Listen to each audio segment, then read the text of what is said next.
Hello friends, welcome back to my YouTube channel. आज मैं आप लोगों के लेकर आया हूं क्लास 12 का इंग्लिश का 7th chapter a child is born. जैसा कि आप जानते हैं कि बिहार में 100 ऑब्जेक्टिव क्वेश्चन पूछा जाता है, जिसमें आपको 50% यानी 50 ऑब्जेक्टिव क्वेश्चन का आंसर देना पड़ता है। इसलिए बहुत ही इंपॉर्टेंट टॉपिक है। अगर आप बिहार बोर्ड के स्टूडेंट हैं और क्लास 12 में पढ़ते हैं, चाहे तुम आपका ISC या ICOM या IA का स्टूडेंट क्यों ना हो, ओके, तो आपके लिए बहुत ही इंपॉर्टेंट ये चैप्टर है। ओके, या अगर आप किसी भी बोर्ड में क्यों नहीं पढ़ते हैं, ओके, अगर आपका जो है अगर आपका सिलेबस में ए चाइल्ड इज बोर्न है तो ये बहुत ही इंपॉर्टेंट टॉपिक है, ओके, आपके लिए।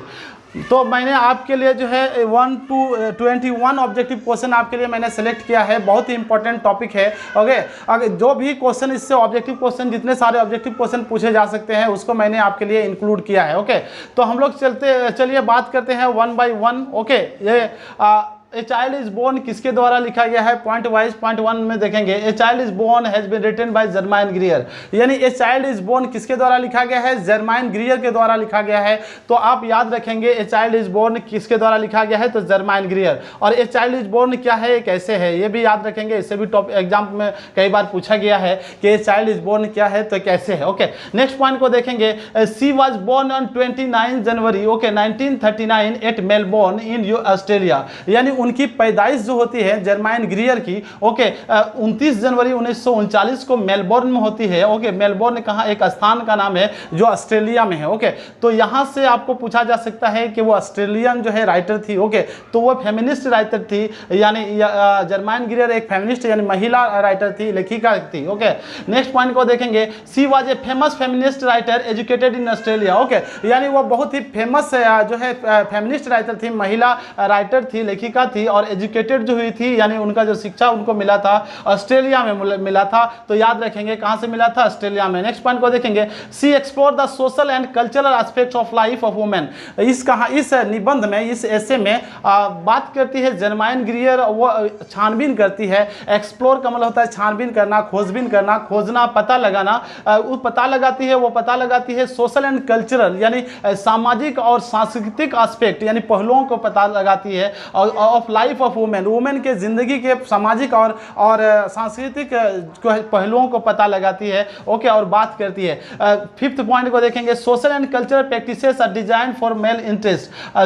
जर्माइन ग्रियर का कहना है कि सोशल में से सामाजिक और सांस्कृतिक जो प्रैक्टिसेस में प्रथा जो है वो डिजाइन किया गया है, उसको बनाया गया है किसके अनुसार, किसके इंटरेस्ट के लिए, मेल इंटरेस्ट के लिए। यानी एक तरह का ये ब्लेम करती है और बताती है कि मेल इंटरेस्ट यानी जो मर्द जो होता है, जेंट्स जो होते हैं, उसके अनुसार जो है सोसाइटी के जो सोशल और कल्चरल प्रैक्टिस जो है प्रथा है उसको बनाया गया है, ओके। तो आपको यहाँ से याद रखना होगा, मेल इंटरेस्ट के बारे में बात करती है। नेक्स्ट पॉइंट को देखेंगे, a child is born is an extract. ये चाइल्ड इज बोर्न एक एग्जैक्ट है, एक अंश है, और किसका अंश है, फ्रॉम हर बुक, उसका एक किताब है सेक्स एंड डेस्टिनी से लिया गया ये एक ऐसे है, ओके। तो याद रखेंगे, ओके। नेक्स्ट पॉइंट को देखेंगे, it explores the cultural peculiarities of the east and the west, okay. यानी ये it means a child is born, a child is born जो है एक्सप्लोर करता है, पता लगाता है, बात करती है Germaine Greer cultural peculiarities, okay.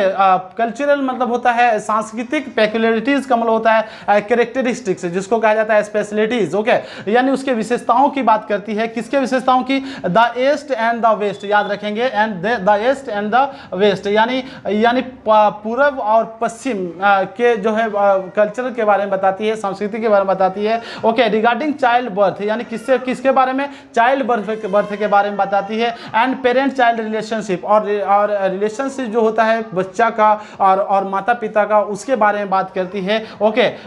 East यानी जो है इंडियन एशिया की बात करती है, और वेस्टर्न का मतलब होता है अंग्रेजों की बात करती है, ओके। नेक्स्ट पॉइंट को देखेंगे, the ways of child birth is traditional, okay. Societies are many and varied, okay. यानी the ways of child birth यानी चाइल्ड बर्थ का जो प्रोसेस होता है या तरीका होता है, ओके। तो ट्रेडिशनल सोसाइटीज में क्या होता है, वेरीड, मेनी होता है, बहुत सारे होते हैं और वेरीड होते हैं। तो यहाँ से आपको ऑब्जेक्टिव पूछा जा सकता है, the ways of child birth in traditional societies are क्या, तो मेनी एंड वेरीड, यानी वो जो है बहुत सारे होते हैं, तरीका होते हैं चाइल्ड बर्थ का, बच्चा जन्म होने का, ओके। तरीका जो होता है बहुत होते हैं, ओके। और उस जब वेरीड करता है यानी तरह तरह का होता है, भिन्न भिन्न का तरह का होता है। जैसा कि चैप्टर के नाम से ही पता चल रहा है, चाइल्ड इज बोर्न यानी एक बच्चा जो पैदा होता है उसके प्रोसेस के बारे में बात करती है, उसका ट्रेडिशन के बारे में बात करती है, वक्त जैसे गुजरता जाता है टेक्नोलॉजी आ गया उसके बारे में बात करती है, वो एक्सप्लोर करने के बाद Germaine Greer. Okay, next point को देखेंगे। A pregnant women goes to her mother's house during the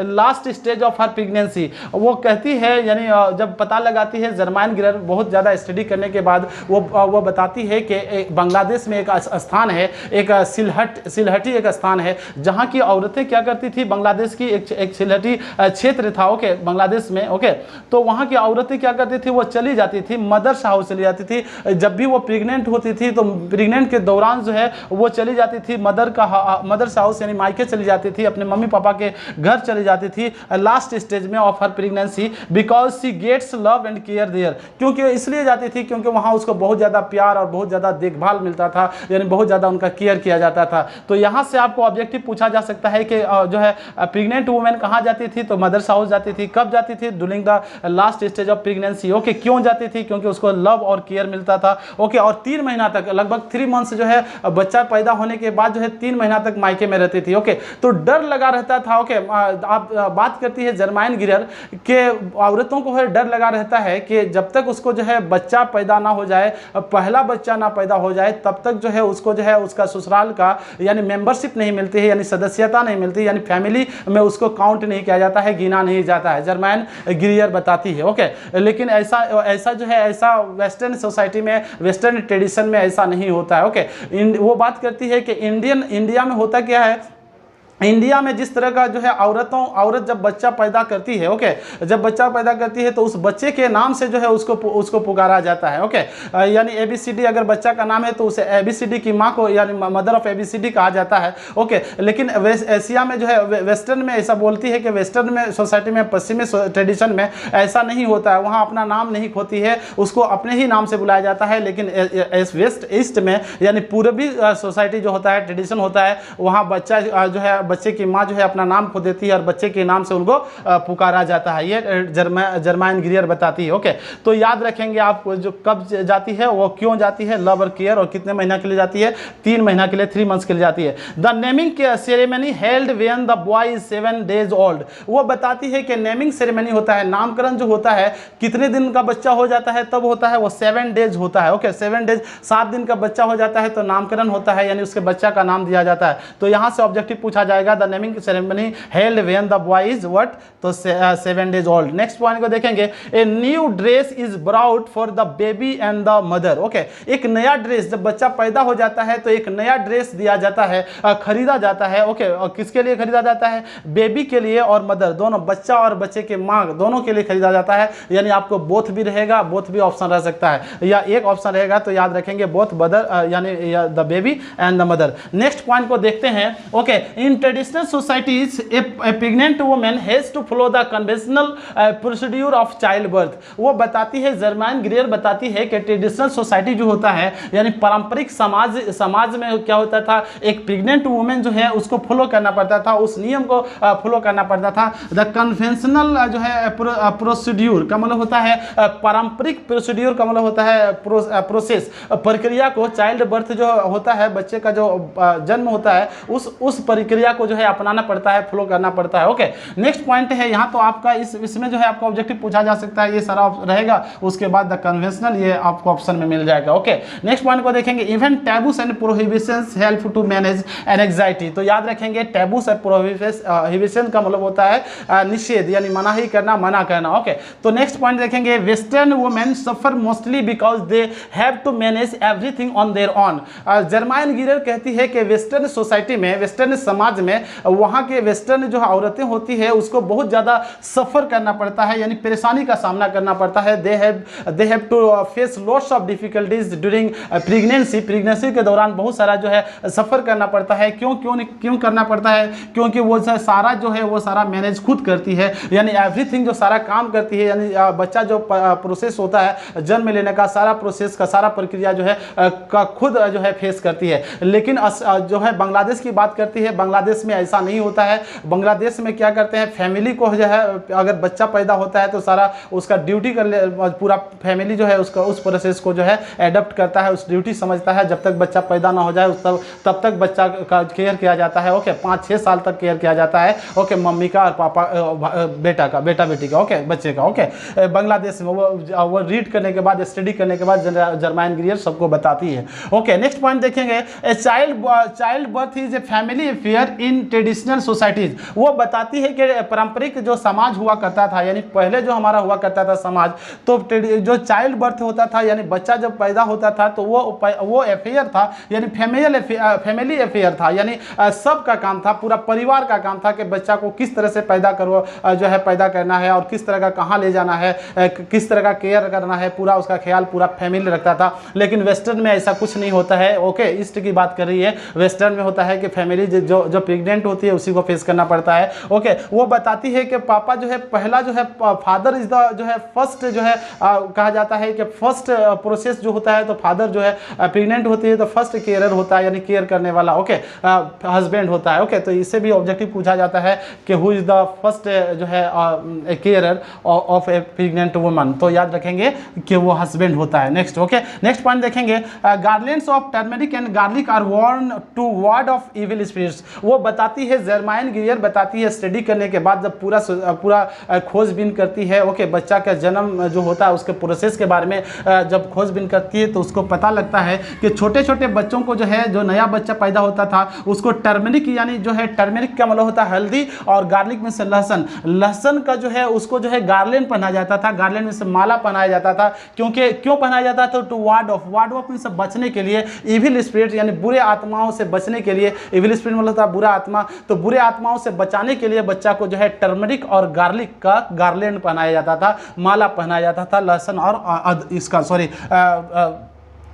turmeric का, हल्दी का। नेक्स्ट पॉइंट देखेंगे, in Bangladesh children here's, Bangladesh में क्या होता था, बच्चे लव्स टू हियर यानी सुनना पसंद करते थे रुकतुका। ओके, आफ्टरनून में, किस समय? आफ्टरनून में जो है दादी माँ उसको जब सोते थे बच्चे तो आफ्टरनून में रुकतुका एक जो है फेरी टेल है। रुकतुका क्या है? एक फेरी टेल है। फेरी का मतलब होता है, फेरी मीन्स होता है परी टेल, परियों का टेल जो है, परियों का कहानी जो है सुनना पसंद करते थे बच्चे। तो यहाँ से भी कई बार ऑब्जेक्टिव क्वेश्चन पूछा जाता है कि बांग्लादेश में बच्चे क्या पसंद करते थे?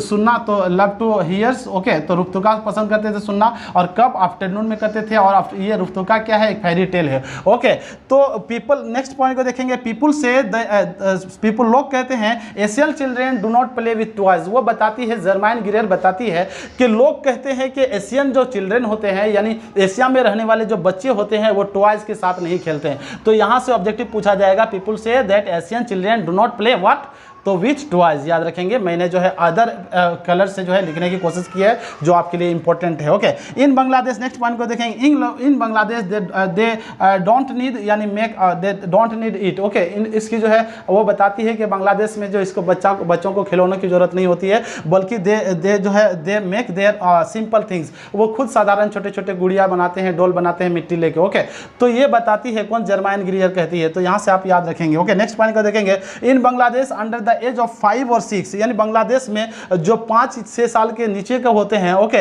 Looked after by the whole family यानी उसको देखभाल किया जाता है। 5 से 6 साल का जो बच्चा होता है उससे उसके अंदर का जो होता है उस एज का, उस बच्चा का जो पूरा परिवार उसका ख्याल रखता है। ओके, उसका देखभाल करता है। लुक आफ्टर में से देखभाल करना, और कौन करता है? पूरा परिवार करता है। तो आई होप जितने सारे ऑब्जेक्टिव क्वेश्चन पूछे जा सकते हैं इस चैप्टर से, उसको मैंने आपके सामने जो है आपके बीच में जो है मैंने बताने की कोशिश की है। ओके, आप स्क्रीनशॉट ले लेंगे, नोटबुक में जो है राइट डाउन कर लेंगे। ओके, और अगर आपने अभी तक मेरे पिछले वीडियोस को नहीं देखा है, आप जानते हैं कि मैं हर चैप्टर का 2 वीडियोस बनाता हूं, एक ऑब्जेक्टिव और एक सब्जेक्टिव। तो ये चाइल्ड इज बोर्न 7 चैप्टर है, इसका जो है ये ऑब्जेक्टिव लेकर मैं आज आया था आपके लिए। ओके, नेक्स्ट वीडियो में आप जो है चाइल्ड इज बोर्न के सब्जेक्टिव के बारे में जितने सारे सब्जेक्टिव क्वेश्चन पूछे जा सकते हैं, इंपॉर्टेंट जो है क्वेश्चन जितने हैं, ओके, या समरी है, उस पर हम लोग डिटेल से डिस्कस करेंगे। ओके, अगर आपने अभी तक मेरे वीडियोस को जो है अगर आपने अभी तक मेरे चैनल को सब्सक्राइब नहीं किया है तो प्लीज़ मेरे चैनल को सब्सक्राइब कर लीजिए, दोस्तों को शेयर कीजिए, कमेंट जरूर कीजिए। ओके, देखते रहिए, keep watching my videos. Thank you, have a nice day. मिलते हैं नेक्स्ट वीडियो में।